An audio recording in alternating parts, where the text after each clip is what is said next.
get ready for the dictation. On the count of 3, 2, 1, start. Sir, I now come to the more important part of this bill, which is the heart of the bill, the core of the bill. This is about the rate of tax. I will presently read portions from the Chief Economic Advisor's report. The heart of this bill is what the tax will be.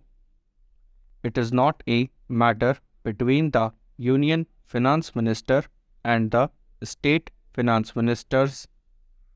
There is a third line to the triangle, that is the people of this country. Every Union Finance Minister wants to maximize revenues. Every state finance minister is under pressure to maximize revenues. There is nothing wrong with that, but please remember we are dealing with an indirect tax. An indirect tax, by definition, is a regressive tax. Any indirect tax falls equally on the rich and poor. If you buy a soft drink bottle, whether a rich buys it or a poor man buys it, he pays the same excise duty on the soft drink bottle.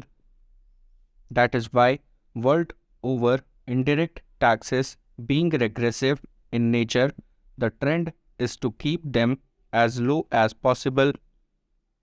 I am sure many members have read the Chief Economic Advisor's report.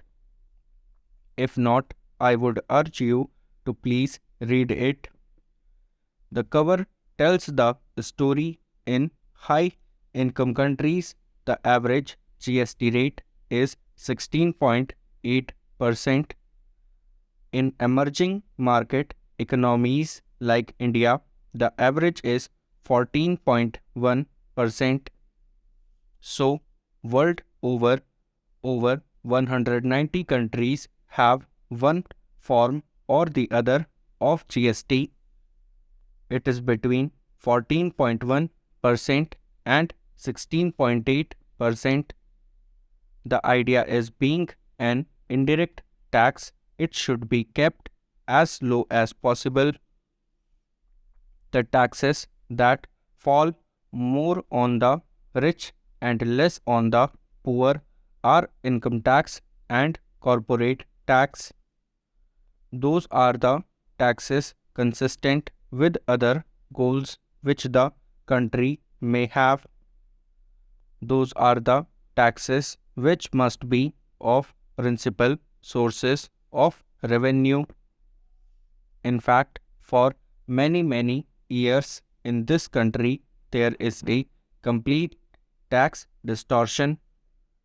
The collection from indirect taxes is larger than the collection from direct taxes. I think we crossed the line sometime in the year 2006 or 2007. Maybe in 2008, we crossed the line when the collection from direct taxes overtook the collection from indirect taxes, and that remain so even today in our country. In fact, the collection from direct taxes should far outweigh the collection from indirect taxes. So, what do? We need to keep the taxes low. At the same time, we must protect the existing revenues of the union government and the state government.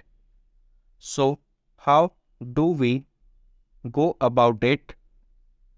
We go about it by discovering what is called a revenue neutral rate. That is not the actual rate of tax. That is simply a step in deciding the slab rates, it is not so technical. In fact, it can be explained in fairly simple terms. You derive an RNR, and then from that RNR you work out the slab rates. Today, please remember, over 80% of excise duties are between 12 and 14%. Over 56% of VAT is in the range of about 13 to 14%. So on an average, 70% of the goods have a tax incidence of about 13 to 14%. But there are huge tax losses because of an inefficient collection machinery, and a large number of goods escape taxes. They are neither captured by the union, captured by the states, etc., etc. The GST is supposed to be a more efficient tax. If the union captures it, it cannot escape state tax. If the state captures it, it cannot escape union tax. Therefore, it is more efficient, and because it is non-cascading, more people will comply with it.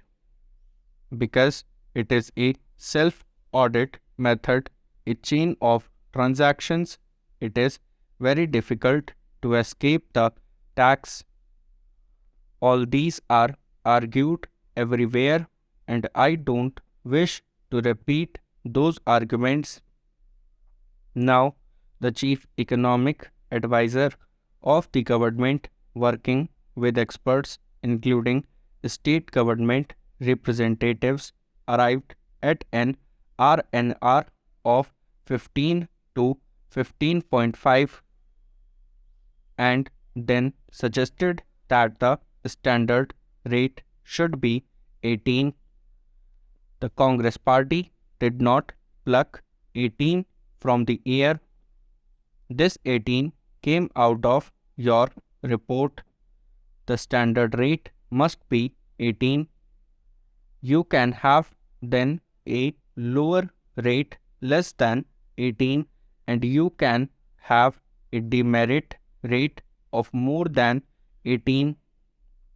But the standard rate, the rate that will apply to most groups and most services, must be 18, and the chief economic advisor has argued very cogently that it alone will make it non-inflationary, acceptable to the public, and an efficient way of taxing without tax evasion. Now, when we say cap the tax rate, what are we saying?